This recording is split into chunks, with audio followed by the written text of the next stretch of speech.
Naturally, there's a charge for all these attractions, but you can get 15% off if you have an Explorer Pass.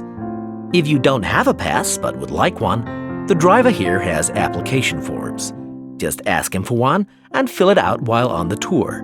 Then you hand it into the tour office. Normally, it costs $10, but this year it's just $7.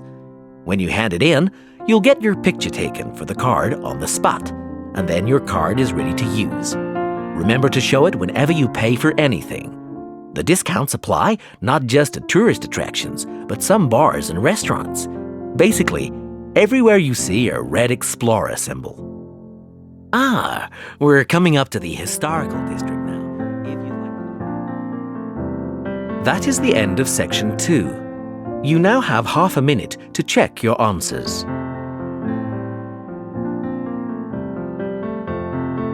Now listen carefully and answer questions 11 to 17.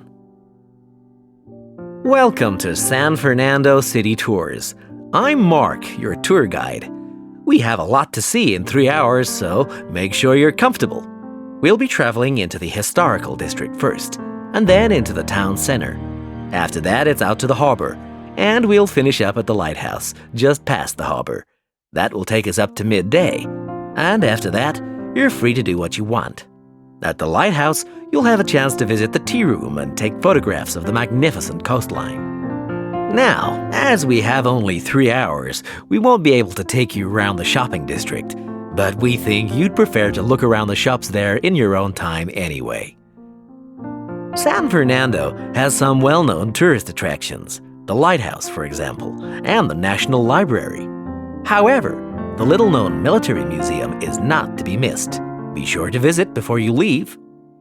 Now, there's a lot to do in San Fernando. Indeed, there really is something for everyone. For those who love the water, I can recommend a trip on the Seafarer, one of the most famous boats on the San Fernando River. It does an evening trip with a 3-course meal included. It's great fun for everyone, but especially for young people in their teens or 20s. After 9, there's a disco on the boat, and it gets really lively. Then there's a climbing wall near the town center. It's incredibly popular, with a large wall for expert climbers and a smaller wall for novices. There's a junior wall and a creche, so it's a great day out for those of you with kids. And if you like walking, there's some great walking tours. The City Sights tour is highly recommended, as is the walking tour by the coast. But that one's only for the fit, not really suitable for children or the elderly. For more mature people, or those less able to get around, I would suggest a tour around the vineyards. It can be done in the luxury of a coach, and it's a wonderful way to explore the region's wines. Before you hear the rest of the talk, you have some time to look at questions 18 to 20.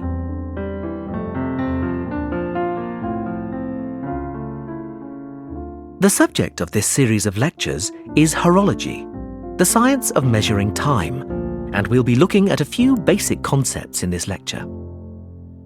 The measurement of time has come a long way since ancient times. It began with such devices as the sundial, where the position of the sun's shadow marked the hour. Daylight was divided into 12 temporary hours. These temporary hours were longer in the summer and shorter in the winter, simply because the amount of daylight changes with the seasons. The earliest sundial we know comes from Egypt. It was made of stone and is thought to date from 1500 BC. Sundials were used throughout the classical world and, with time, evolved into more elaborate devices that could take into account seasonal changes and geographical positioning and reflect the hours accurately, no matter what the time of year. This was quite an achievement in technology. Today, sundials can be seen as decorative pieces in many gardens. In the 11th century, the Chinese invented the first mechanical clocks. They were large and expensive and certainly not intended for individuals. However, this is the type of clock we are familiar with today. There have been many developments in clocks and watches since then, and they have been greatly improved. But if your clock or watch makes a ticking sound, then it could well be based on the mechanical movements the Chinese developed 1,000 years ago. However, timekeeping has moved on from the mechanical clock.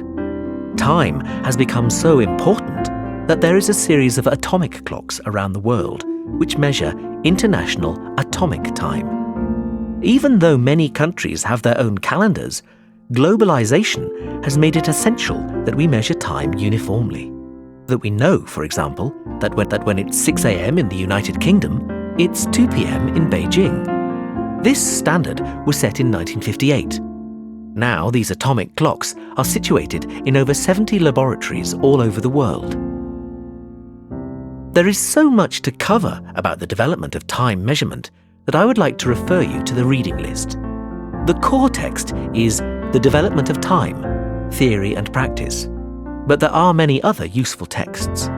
A good grounding in the subject is given in Understanding Time by J.R. Beale.